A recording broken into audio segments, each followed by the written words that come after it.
Hello and welcome to the special edition DVD of Naked Witch. My name is Nathaniel Thompson and today we are talking with director Larry Buchanan, who has quite a few stories to tell. Larry, could you tell us a little bit about making of this film? Yes. The Naked Witch was first inspired because I'd seen a film from Germany, a silent film from Germany called Der Nackte Zauberin, The Naked Witch. I was fascinated with the story and I felt I had no place to do it. And then we were working in South Texas, west of Austin. There's a German community called Luckenbach and the other Fredericksburg. And they have these marvelous German homes, the kind of thing you would see along the Rhine today. They'd immigrated in the 1830s, and they too knew about the legend of the Naked Witch. So it was one of those fortunate things where everything came together, and I said, well, let's go down and look at it. I didn't have the money to do it, so I kept putting it aside and doing other things. Finally, one day it got so insidious that I had to do it, so I just went and did it. The Naked Witch. Now, what led up to the making of it? You made a few films before that, but this was one of your first really big successes. Exactly. For example, you have a few rather obscure credits before that, such as The Cowboy. The Cowboy was a one reel short subject that I made in West Texas. Jane and I were in New York. I had not met her when I made that, but shortly after that I met her. I was one of those people that comes out of Texas, and when I see movies about the West, the American frontier, I'm so annoyed at the dress and how they refer, for example, to the sombrero, the chaps, and the boots and so forth. They didn't know the reason boots are high-heeled. So what I did is I took the cowboy, playing the cowboy myself, shot it with an IMO, 100-foot loads, that kind of thing, and gave the viewer a head-to-toe study about the cowboy wardrobe.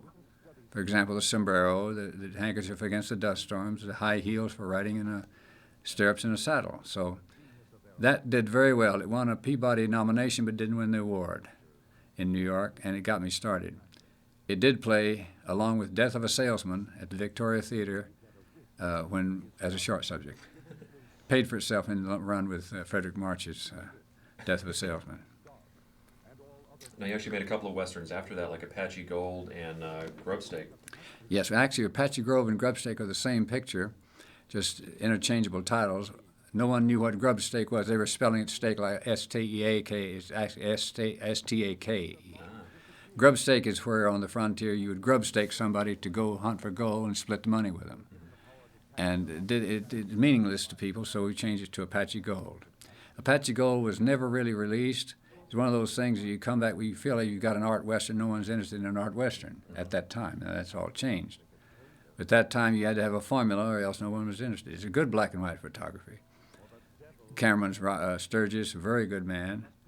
But we made our money back for our investors from stock footage, working out of Do Art Labs in New York. So it was a winner in that sense.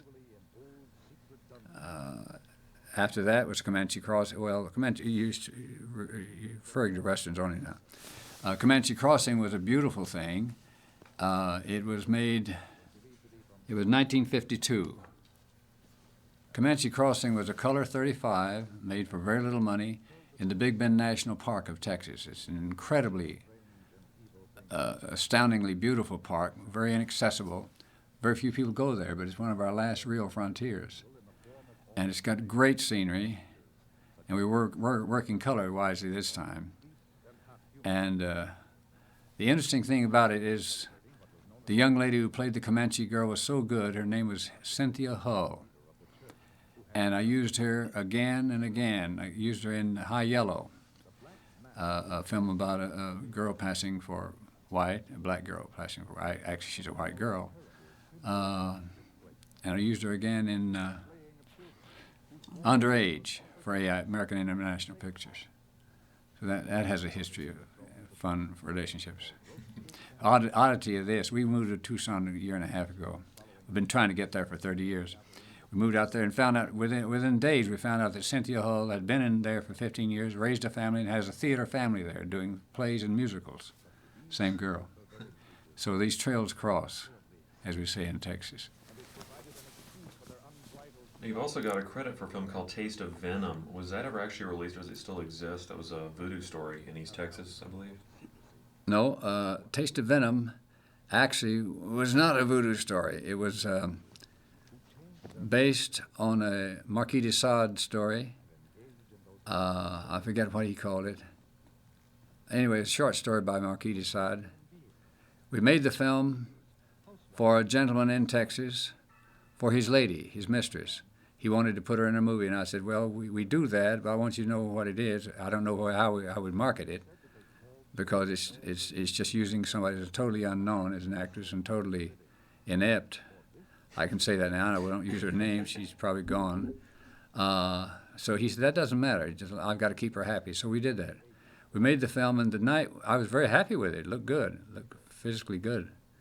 And the night we finished it at the lab, midnight, he came out to look at it, and he said, now let's go to the car.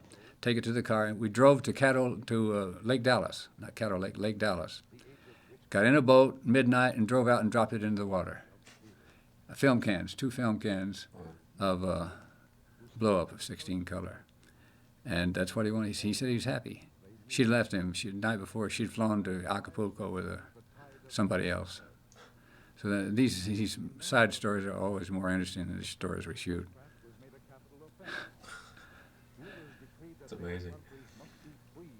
So now with Naked Witch, you were working with Claude Alexander, who of course has quite a colorful history. Absolutely. He's one of the great film road showmen. These men were on the road. They would take a picture that you think was totally hopeless with an arty Hollywood title. They'd junk the title, retitle it, and then proceed to make money off these pictures that were in the I remember one where what was it? They made so many I've forgotten them. But anyway, Claude is a good personal friend. He's still alive. He's not well. He lives up in Ventura. We hope to see him on this trip. He's one of my closest, one of the three, I'd say one of the 3 closest friends I've got.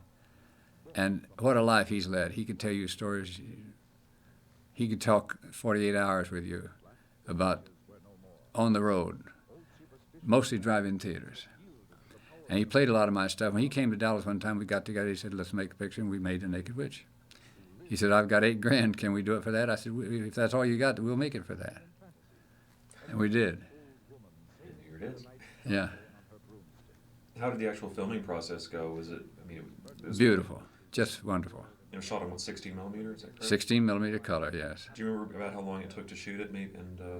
Oh, about 10 days, maybe 8 or 10 days. Mm-hmm. That's long for me.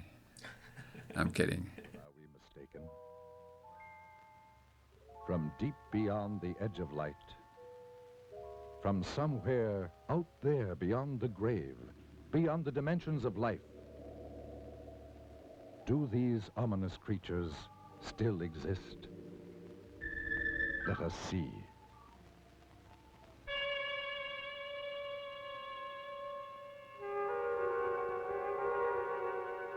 This is the very witching time of night, when churchyards yawn and hell itself gives up contagion to this world.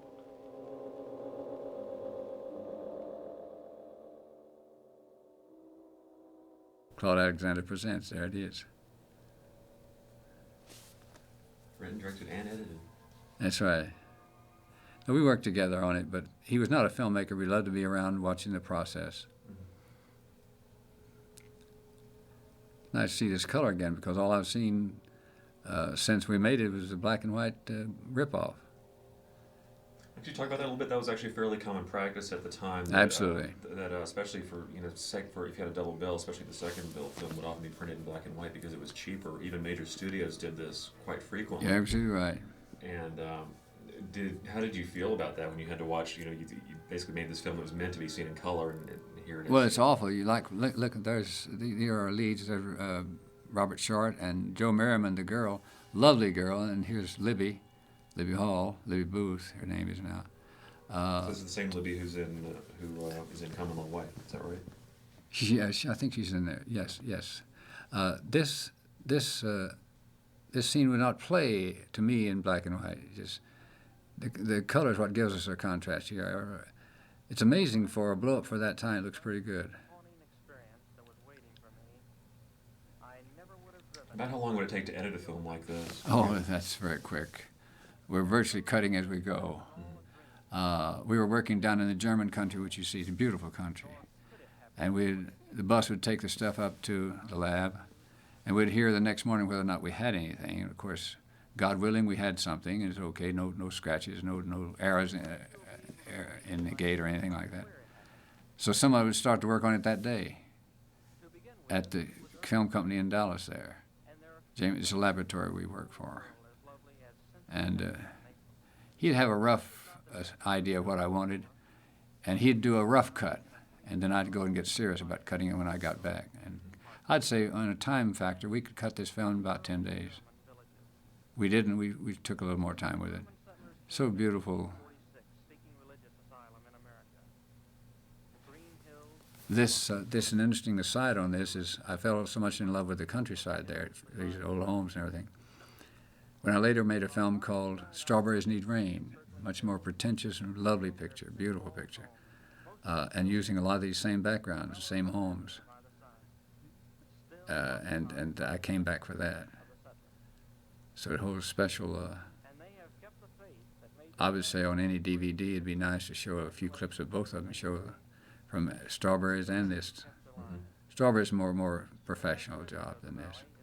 This is one of those desperate moves we make when we want to be movie makers and we have nowhere to go and no funding and no nothing. People saying we're out of our minds, cotton picking minds. Well, it does add color to the film, and you can tell the filmmakers, are showing you a place that you normally don't see on film. It's not California scenery. Exactly. It's something very different. It's obvious you know it. That's Luckenbach. Now, Yeah. you know Willie Nelson? Mm-hmm. Willie Nelson owns that now. I think he owns it. I was offered the entire town for $50 in 1952. I was offered. I mean, they had an incorporated title to it, and no one would build other than that. They said, well, if you come in here for $50, you can have this town. I don't know what Willie paid for it, but Willie owns that property now. Little girls are singing in German, incidentally. So, do you know exactly how did the German culture stay so focused in this area? Well, it's just like you said. They're focused. They all know each other. They grow up and go to school together. And they intermarry. I don't mean intermarriage in the old sense. I mean they hold to the customs, the singing. They have a thing called Sangerfest, singing festival, and Schützenfest, shooting festivals, where they have the old guns, the flintlocks and all that, and they do that every year. And you see these lovely creatures like this walking around, and it's a very pure thing. It's still there. There's been no intrusions, as far as I can understand, of Luckenbach. And even Fredericksburg is still very, very... How did you approach them about shooting the film? Did you just come in and say, well, we're making a movie? Now, I happen to know the person on the paper there. A woman, she said, we would love to have you. And I said, look, you understand... well, I had to play a little bit of a game with him. It wasn't devious, it was just wise. I didn't call it the Naked Witch, I called it Sangerfest, singing festival. And we certainly did use some singing. But I didn't tell them the title because it's really misleading, because we were not being salacious or vulgar or anything like that. Actually, I think we did a pretty good job with the nudity.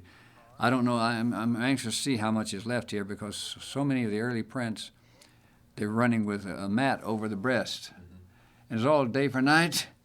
You couldn't see any nudity. In the pool, it's nothing more than you see on television every night. Matter of fact, on television night, there's no restrictions on television anymore.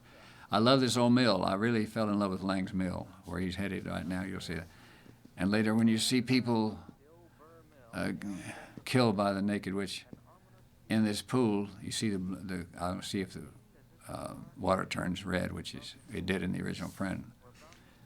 It's not in the black and white. You won't see it in black and white. These are all either actors we pulled down out of Dallas or local people. I think it's one of the Howard Ware was a local, or maybe a Dallas. He's a Dallas, yes. Bob Sharp was a local actor from Dallas. Now, did you actually go do like a location scouting kind of thing for this film, or did you already have places in mind when you were writing it and say, oh, we could use this and this? Or? Oh, we'd drive through and take some shots of it, Polaroids, and meet the people and tell them what we're going to do, and they say, we're looking for you. And so then I'd go back, knowing we had that. We worked within that realm. We'd say we got these 8 nice locations or 10 locations. The main thing, we started with the mill itself, Lang's Mill, which is a famous old mill. Goes back to like 1830 or something like that, when the Germans first migrated to this part of Texas from Germany. She said that her grandfather would be glad to have me at the end. Now, this film actually stayed in release for many, many years after it was Absolutely. completed. I didn't understand it, Nathaniel, but I'm glad. But What kind of audience response did it get at the time? I mean, and the drive-ins very nicely. It was a nice relief. You see, sometimes I have found in over half a generation, I have found that audiences sometimes are very baffling even to me, and I make films, and they'll like something that I thought was just a quick hit-and-run thing. Had to pay the bills and raise the babies and put food on the table. Sure enough, that would come out and do better than the other's serious work. It's amazing how this is.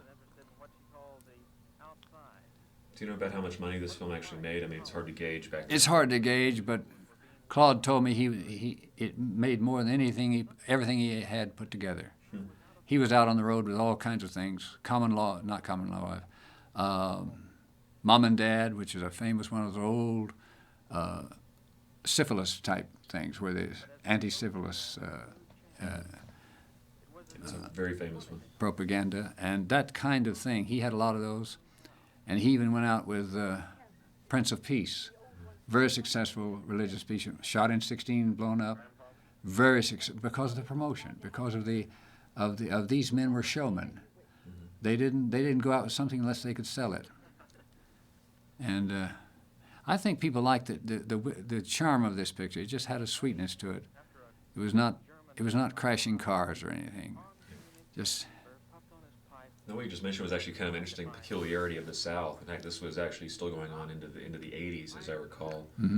Growing up in Georgia, what you would have the same people would run, horror, exploitation, and sort of softcore adult films, and they would also be running the religious films in a different area of town. And people had no idea this is all going to the same. The connection, person. yeah. The showmen, they were showmen. They did not present any kind of philosophy at all on their own. They just said, if they love it, let's do it. If they don't love it, let's find out why, and let's do it in the campaign. Many times they'd do a campaign that sounded like Dr. Zhivago. You go see it, and you're very disappointed at first, and then you start to get into like and say, and especially in the drive-ins, the people were very forgiving in drive-ins, especially on something like Common Law Live. And when they butchered that, they still loved it for some reason. I don't understand that, but. Do you have to go? Naked Witch was really your, an early venture for you into the realm of the supernatural and Yes. uncanny, which you explored, through the rest of your career on and off. Was that a commercial choice, or is that a type of film that you feel comfortable dealing with? I think it's just a subconscious or unconscious thing. I enjoy it. It's a little different. Even the best work I've done, and I have done some good things, Nathaniel. You'll see them one day, like Hughes and Harlow, Angels in Hell. You haven't seen that, have you? It's the best thing of it. It's a beautiful picture. It's a great film. We're going to get it out soon. What I've done is spent this is an aside, I might say, I spent most of my life protecting my stuff against the time when I can rework it, like Down on Us. Hughes and Harlow has now been reworked. So it's true. So you'll see some interesting things. But back to the thrust of your question, this was an unconscious way of saying, all right, they love the supernatural and the otherworldliness about things, and now it continues even today with like a brilliant mind. It's always good if you can handle it right. Well, we didn't have that kind of money or those stars or anything, but no matter what you did in this vein, they'll come see it. People want to be lifted out of the ordinary and taken into another level, I think. And it's fun to do it. Well, it's nice in that a horror film or a science fiction film could be guaranteed to sell some tickets, but it also allows you to pretty much do whatever you want. Absolutely. Like, for example, when we were getting Goodnight Sweet Maryland ready for Cannes, which it's been taken by a distributor, or they didn't make it in time for Con because it is now in DVD. Getting ready to do that, I had a point to make. I lose them sometimes when I'm watching the screen. Freedom as a director. Freedom as a director, very good. Well, how do I phrase this? Thank God I'm not on camera. I can be better prepared than this. What was I thinking, Jane? I had a thought, a good thought. I think it'd be important. It'll come back to me. Go ahead. Maybe ask the question again, or maybe I'll start me again. I was just saying, when you're dealing with a film that's commercially successful and allows you to sort of run free with your imagination as a director. Right. All right. That's what I was going to say. Is that when I told people I had something maybe ready for Cannes, what is it? What genre is it? I said, oh, it's got to be genre? It's got to be genre. Do you have horror, or do you have sci-fi, or do you have a musical? What do you have? Don't just tell us you've got a movie about people contemplating their navel. We don't want to, or what I call a kitchen picture. You know what a kitchen picture is? People just standing around sort of right. pontificating about their lives. Well, it's my thesis is this. If somebody comes to the screen door at your home, taps on the door and says, John, I want to talk to you. And John says, let's go into the kitchen. You know they're going to go into the kitchen to a formica table and start talking. You've lost the audience before they start talking because they know you're going to sit down and talk for 5 minutes. It's gone. So John Ford and people like that, Henry Hawks, they all knew this. They knew if you sit around a kitchen table, you've lost them. So get them out of the kitchen. One of my rules of filmmakers is stay out of the kitchen.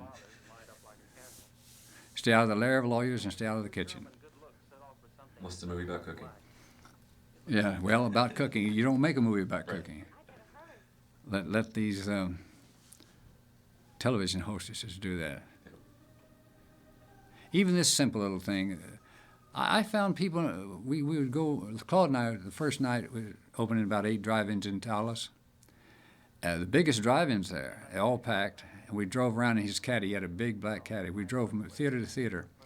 We noticed very few people going to the snack bar. And he said, what's going on here? They must love this picture. I said, sure they do, Claude, sure they do. Of course, I was kidding him. But it was appealing to them.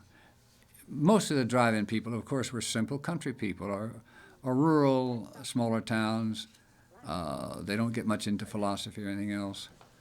They're not, they would not like Henry Gerglom's work, for example. Mm-hmm. But they certainly like Ford and anybody that can move a picture.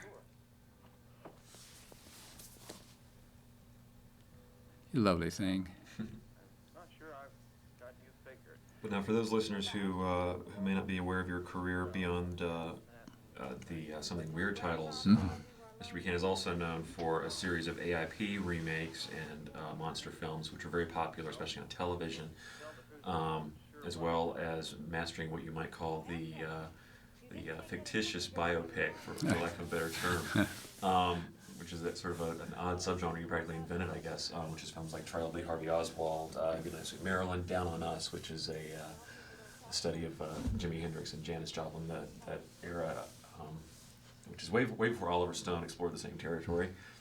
And so basically you have sort of 2 different sort of strains of genres moving at the same time in your career.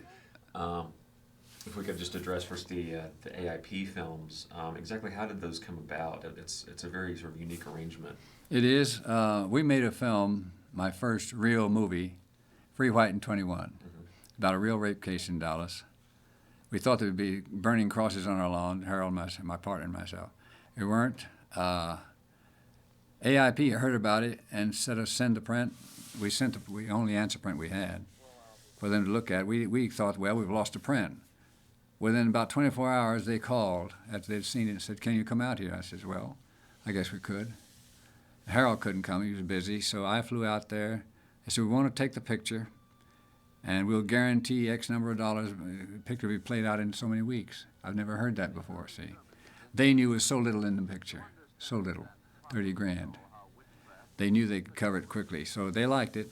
They said, you've got the, at that time we had it titled A Question of Consent. We thought we had an art film. We didn't. We had an exploitation picture, and I've learned the difference now. I do know the difference after all these years. We don't know who, we believe they may have come up with the title Free, White, and 21. Sometimes Harold and I think we did. So it's probably, we sat around and talked about it for a long time. Free, White, and 21 was a daring title alone.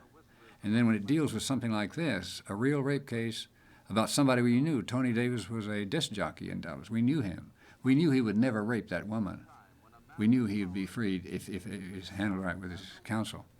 So he said, go ahead, do it, fellas. I'll be glad to help you. So we made the picture, and it went through the roof for AIP. In the spring of 1963, and I have this documentation, for a short while it was in the top 10 grossing pictures in the United States, Free, White, and 21. I have that documented from Variety and everybody else.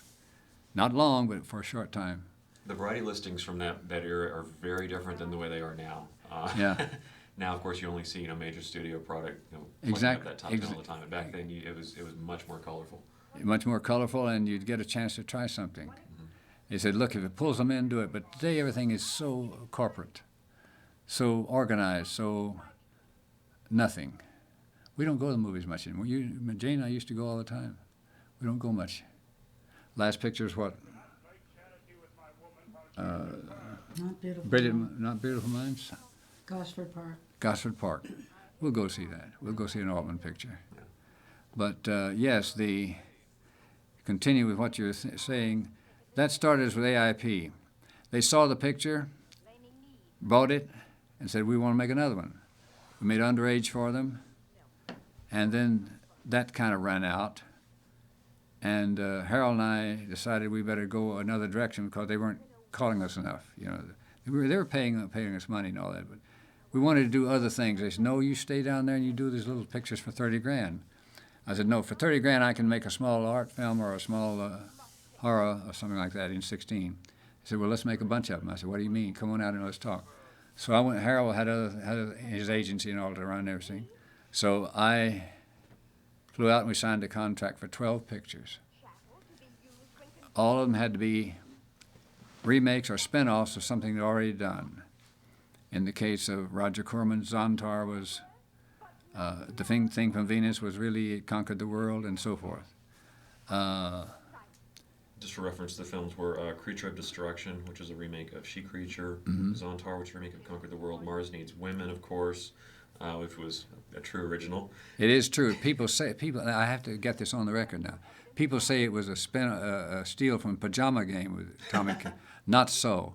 Mars Needs Women is a true original. If it weren't, why was it so successful? Mm-hmm. Who before did it? You name them. Pajama Game is not.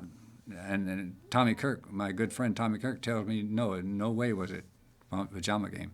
No, it was original. It was a crazy thing. It was crazy. Everybody says it's crazy. You're making a science fiction without any money. I said, well, that's the way I've got to do it. And it worked. Mm-hmm. We left it to their imaginations. Even the squawk box on the wall tells you what's happening up in the sky. We only had so much money for so much stock footage. So that's the way you had to make pictures nowadays, Nathaniel. If I'm not mistaken, that's your first movie to make it out on the DVD, I believe. Exactly, MGM. So they brought that one out in a hurry. They certainly did. And MGM has the television rights on about 8 pictures of mine. And in the year 2889 is actually the remake of The Day the World Ended. Exactly. And the others were, let's see, it was Curse of the Swamp Creature, which is, again, that was another original one. Yeah. And there was The Eye Creatures, which is a remake of Invasion of the Saucer Men that had John Ashley, who went on to do all the Blood Island films and the Filipino horrors. Yeah, he moved into production, did very well. Yeah, I liked John when he was alive. I knew him when he was married to Deborah Wally.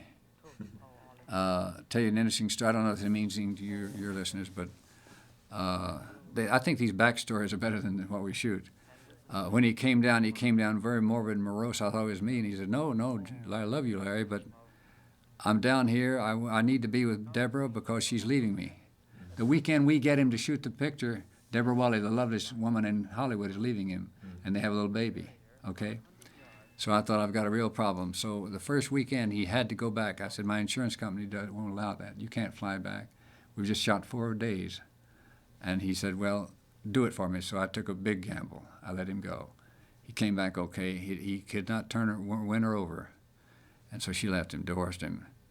He went on, I think, married someone else. I think she did too. But he died, 10 years ago or something like that? Nice guy. But he was a real producer. He was foraging, and he said he was learning a lot from us of how to shoot low-budget films, and I liked him a lot. He had quite a career through especially the early '70s. I think he's a very familiar name to both, in front and behind the camera, to drive-in audiences. Yeah. And, so very, very fascinating career.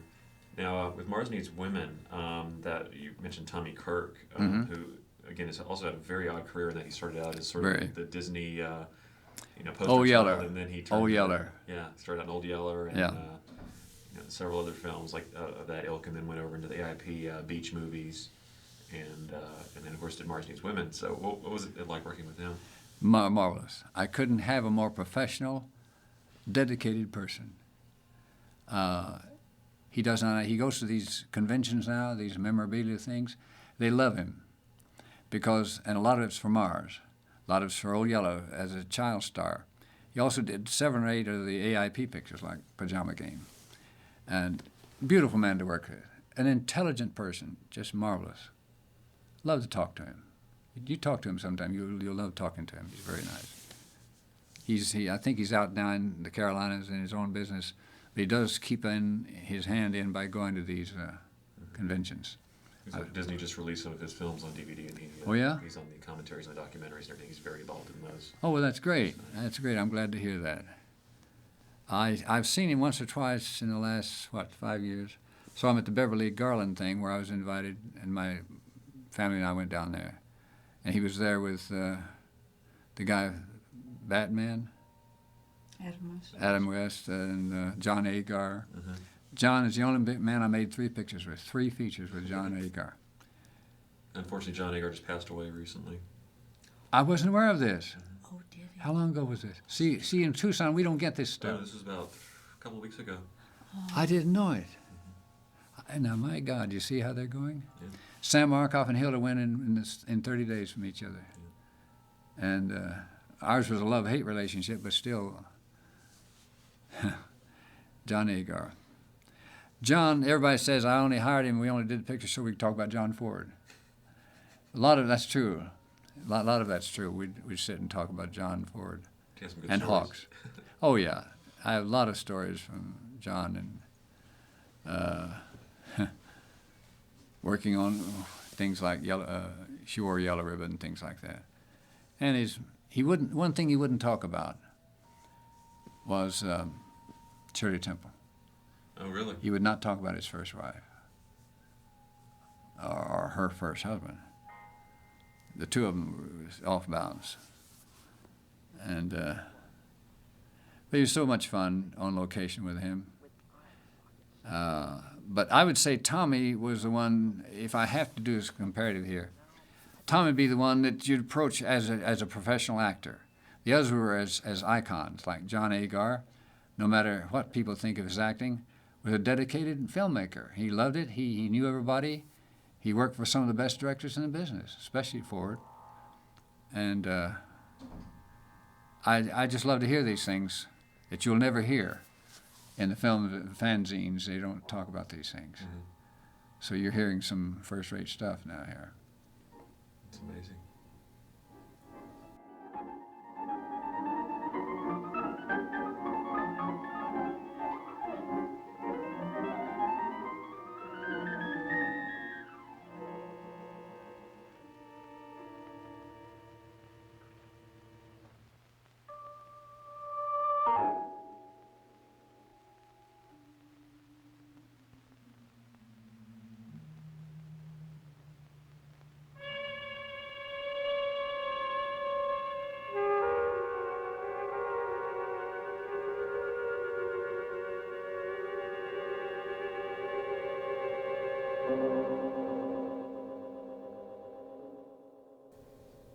So actually, speaking of actors, did you have to really adapt yourself from going, say, something like The Naked Witch, where you're basically dealing with local talent, shall we say, and to moving up to more professional? Les Tremaine, to go from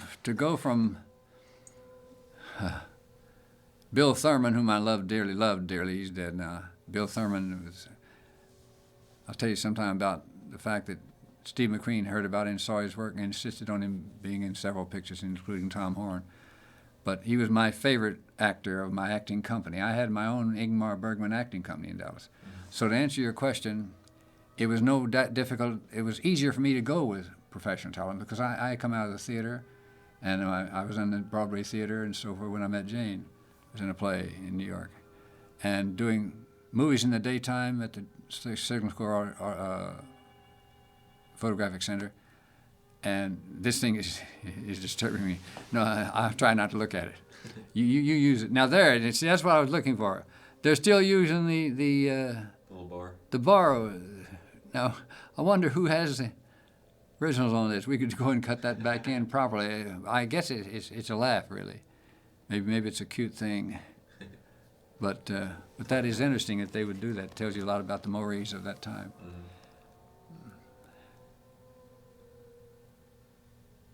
I'm sorry, where were we? Because it's I'm seeing this color for the first time so long. You know, Jane? Mm-hmm. See, in black and white, it's interesting, but it's not as dynamic as that. So we're talking about working with actors, sir. Oh, yes, all right. Do you know who Les Tremaine was? Mm-hmm. Les Tremaine came out of the theater. He's a brilliant actor. He was in every movie ever made of any importance, especially the big pictures. Greatest voice in Hollywood. We became friends, and I used him a couple times. I used him in Strawberries Need Rain. Now, here's a man who worked with the giants in the theater and the giants in film. Never made a small picture until he got into things like War of the Worlds, which was small in a sense, but big for me. I didn't do it, but the people that did that thought it was small. Les Tremaine, the consummate actor, consummate voice, consummate theater historian. We could sit and talk for hours. And that's the trouble with working with those people. I get so excited about talking, just being with them. Larry, we got to make a movie here. You know, and I say, all right, we'll finish it by midnight, but right now I want to talk to Les. No, that to me was an easy step. Even working with Frederick O'Neill in Free, White, and 21, he was a Broadway actor, had been nominated for an Academy Award for Pinky. He was the big black in with Gene Crane in Pinky. That's where I met him. I was running around Fox a lot at that time. When he went to New York, I saw him a lot. He became president of the Actors Equity, and he was sitting as president of Actors Equity when I called him.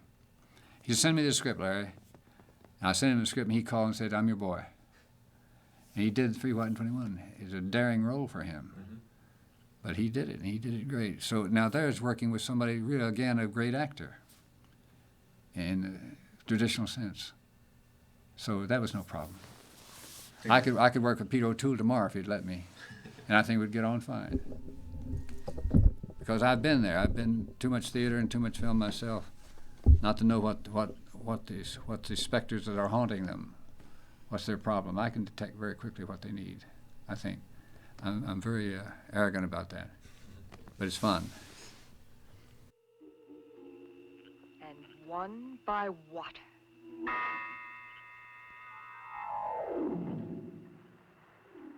So as for actors, did you ever have any problems with actors, or have they generally been a smooth bunch that you've worked with? I mean, We've had problems, but they're fun problems. Mm-hmm.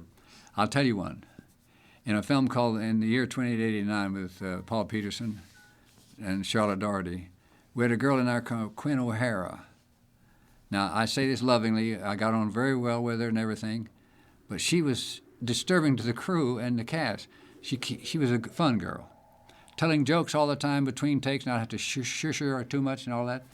I realized we just don't have time for that with our way of making. We can be courteous and all that, but we can't have people roaring in the background with jokes from Quinn.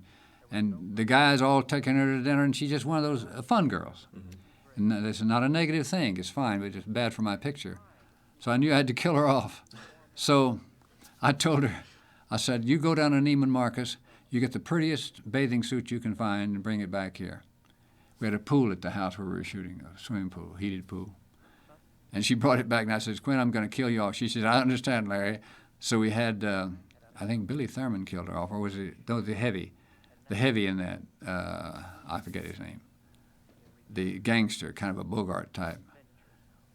He called her over to the side. I said, just call her over and pretend to kill her, but don't kill her. I said, I love her dearly. Don't kill her. And she said, Larry, I'm going home, right? I said, fine. She's been nice, and she waved, and she says, hello, guys, bye, bye.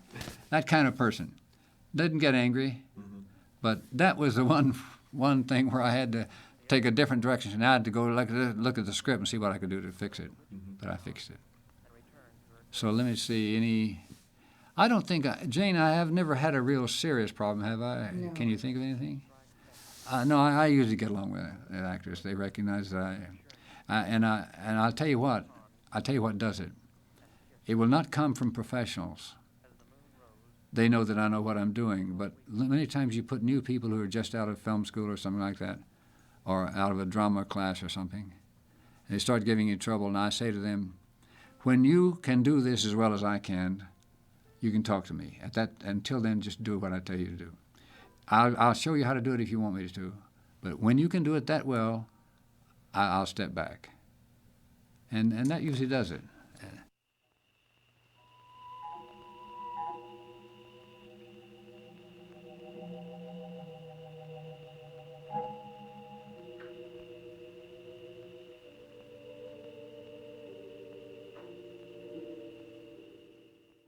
Russ Meyer used a girl many times in a film. I forget her name right now. But we had hired her for The Rebel Jesus to be shot in Tunisia, my most difficult undertaking. We've been working on it this week. We've been working on it the last couple of days. It's been a work in progress for 32 years.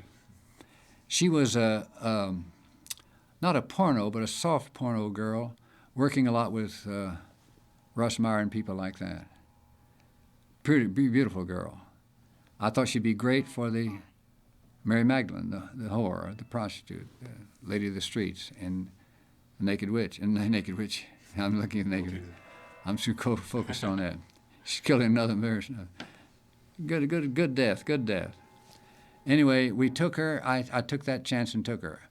I had not heard about her drugs. We got to Tunisia, and we were working a few days, and I found out that she was on something. Working with my leading men, but he knew how to control it. She didn't. I won't go into what the substance was, but it was enough to make me not use her. I could not use her. I kept putting her aside, and we're not shooting that. We're not shooting that today. Just keep still. We'll get to that next week sometime, although we only had 2 or 3 weeks to shoot the picture. She overdosed.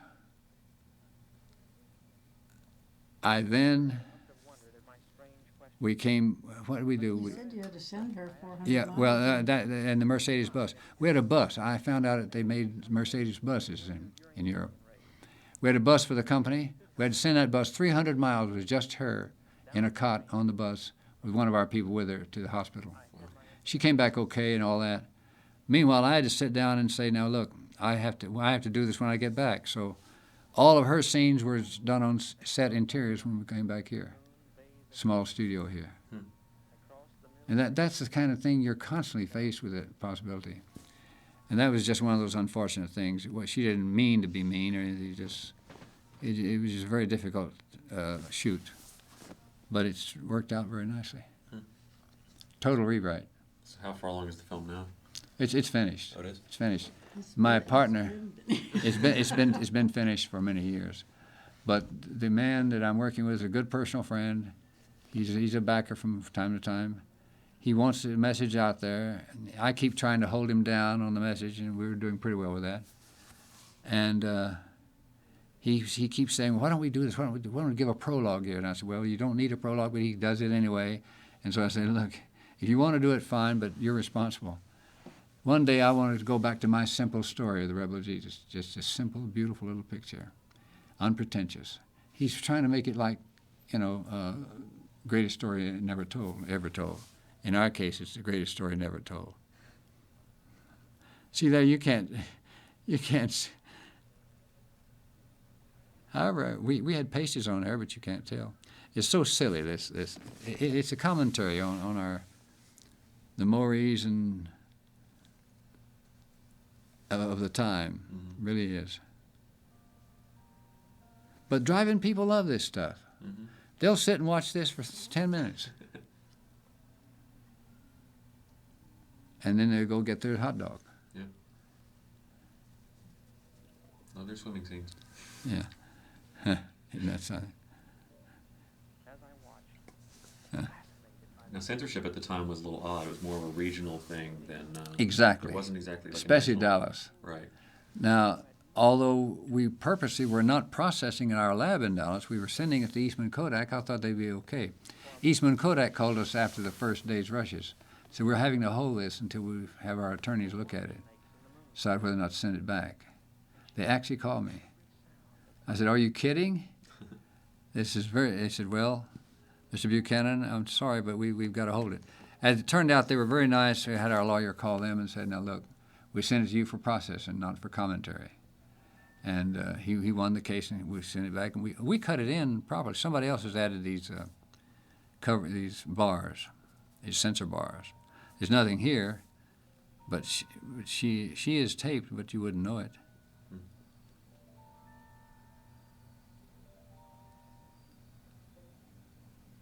Huh.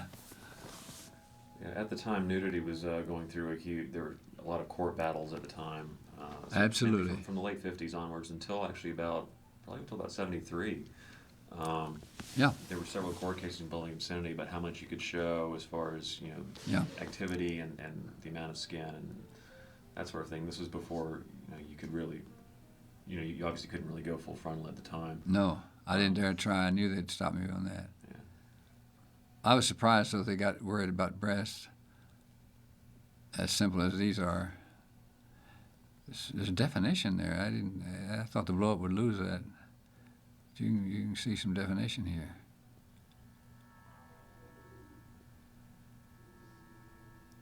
Actually, for the time, this is fairly strong stuff. For the time it was, yes. And people responded. The Europeans were doing things like this, ecstasy and things like that. Well, it's worth noting, like Bergman films, a few of those were Yeah. actually distributed as exploitation items at the time. Exactly, and if they played the drive-ins with the right title, they'd get them in there. Unfortunately, many of Bergman's things were marvelous for the art houses, but the general drive-in audience didn't understand the titles, and certainly didn't like the language or the subtitles. the witch drained from my mind. I was helpless. The power and beauty and God, this brings back memories. completely obeying her will. Now, did you notice a particular response to this film? Say a film like this, when it played in Texas or other areas in the South, did it tend to do better than, say, drive-ins in the North, or did it just do well all around? Some of the biggest drive-ins were in New York State. I didn't understand it, but they said they had a storm up there in one of the drive-ins, and they're still full of cars. And Leon Blender, who was the sales manager of AIP, heard about it because he had been through this thing with us on some other things, but not Free White and 21 yet. But he heard about it and wanted to know who it was, and all that worked together. You know how these things cross? That he made a note to Sam and Nick. They were already working together. AIP had been formed, but just about that same time, he said, "Let's keep an eye on these people down there," because they were looking into the regional areas to look for material. Like one of my proteges, Brownrigg, did a thing called "Don't Look in the Basement," and things like that, which the title does it. If the title isn't there, you better find one. You cannot have an art. With Bruce Willis, you can have Pay It Forward and get by with it, not with an independent film. That's the thing. When I go to festivals and I see these independents unreeling these things on the screen, I just want to grab them by the throat and I said, "This is too personal. Don't do this. People cannot identify with your problem." And don't have the man come to the screen door and say, "Let's go to the kitchen and talk." And so there's simple rules. They don't teach at film schools. I don't understand why. They need more. They don't teach marketing in film school. Right. Unfortunately. Well, That's half the game, though. it's half, if not more than that. And it's not so much marketing as make the film work on some level. So many of them don't work on any level. I admire people like Jaglom, really, and others who say, "Look, I just want to get it back from my investors, make a few bucks, put bread on the table, and keep making movies." I admire that. They're not trying to make a killing, and they're making films they want to make. Who was it that said, "I only make films I want to see"? And that's a good rule. And that's a whole lot with me, although a lot of mine is dictated by economics. This one certainly was. What film of yours would you say you're the happiest with the way they turned out? Hughes and Harlow. I'll make sure you get a copy when we get a DVD. I don't know yet who's going to distribute anything else. We might go into we have a fulfillment house in Tucson that we like very much. They've been around 12 years. So this is nothing new to them. We're talking to them about doing several of these on release. I mean, just handling this shipping and all that. They call it fulfillment. I don't know exactly why, but it does work. And that's why I was curious about Image's latest techniques. This is an aside, of course. You don't mind a little commercial here for Image. I do know about Image, having seen the great work they did with Mars Needs Women. Do they do large volume only, or do they do short? Do they do things as little as 1,000 units? Or you can do that, because some of our stuff would be tested at maybe 1,000 units, 2,000 maybe. Then if it went well, I think Hughes and Harlow could go big. Really do. It's shot in 35 color and beautifully done.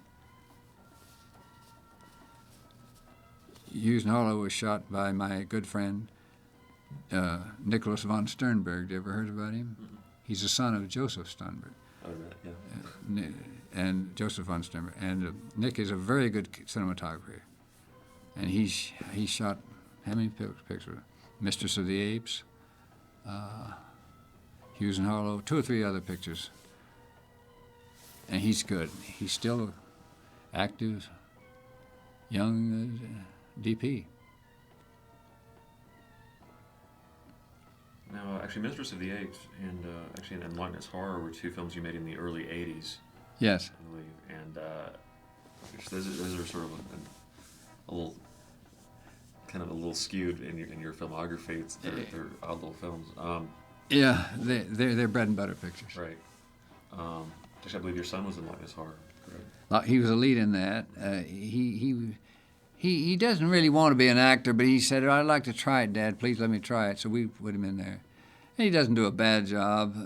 It's just he doesn't really care. He's passionate about old cars. That's what he's doing in inventory. He loves it.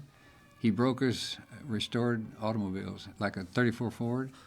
And he used to do the work on it, detailing on him himself, but he got tired of it. He's just brokering it now, but he knows what he's doing. He's loving that as much as I love making movies. He's still a great comic. All 3 of the boys, was it night before last or last night? Night before last, all 3 boys came over to take us to dinner. He had us just in stitches.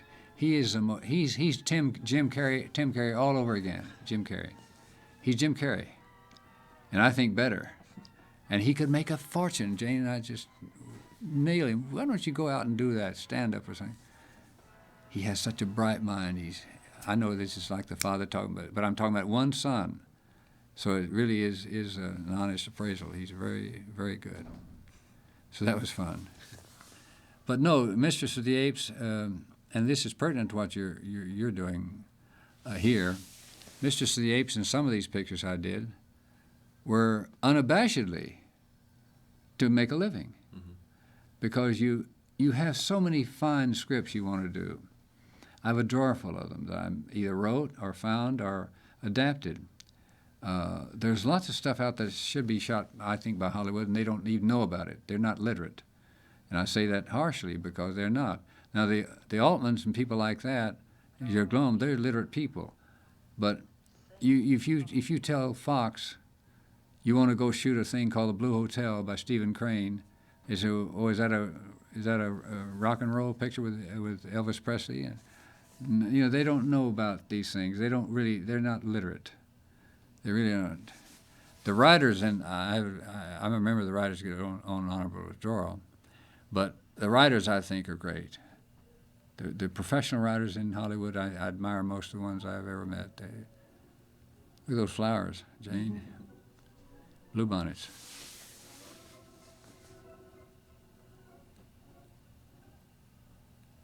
I think we shot this in about 10 days.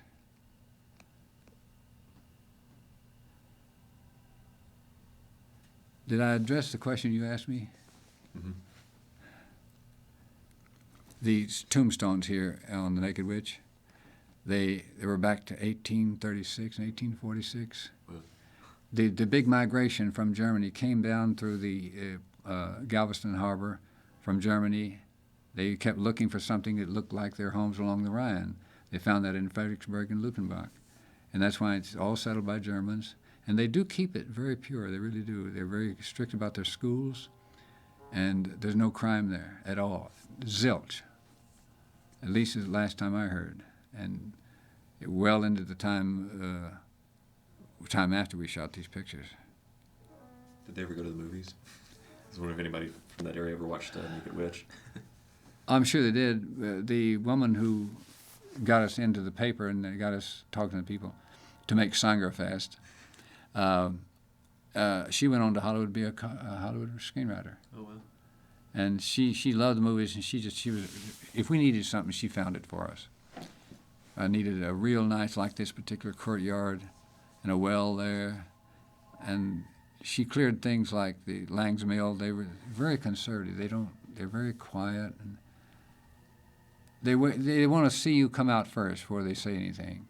You must understand that, why they're doing that, because there have been intrusions, and they don't want you to intrude on their almost perfect existence. They're very frugal, very industrious people, work very hard. They work in the fields, and they work with all kinds of things. They make beer.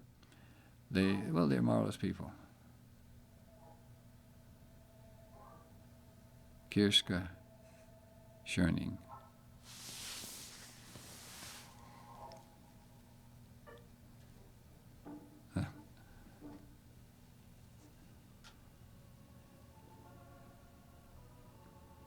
Very interesting. In shots like this, for example, you would never guess this was actually in Texas, just because of the strange architecture. Exactly. That's just the point. It looks like Jane and I have been in parts of Germany where you can see the same thing. And I took, of course, a lot of photographs and studied them from Germany to make sure that they were still the same architecture. The older ones and the newer homes they make here, they try to follow much like that limestone fireplaces and these brick fences, these stone fences.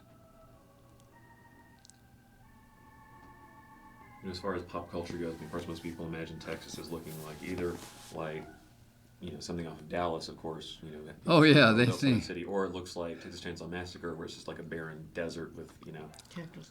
right, Texas. Right. They think it looks like Texas, and they think it looks like. When they see this stuff, they wonder where it is shot. We had many inquiries. That's day for night, but it looks like day.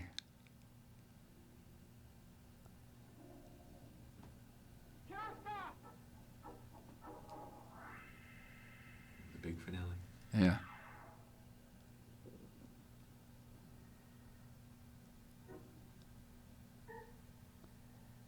And which goes back.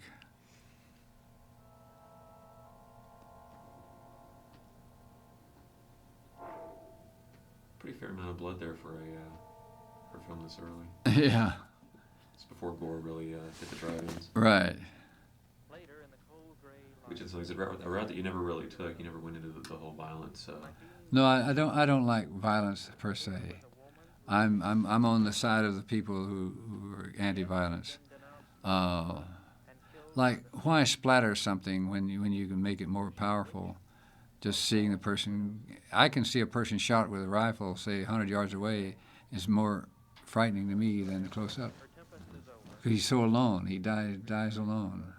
All right, so that's it for Naked Witch. Well, And great. Thank you very much for listening, and you can also hear Mr. Buchanan speaking on the DVD for Calling My Wife.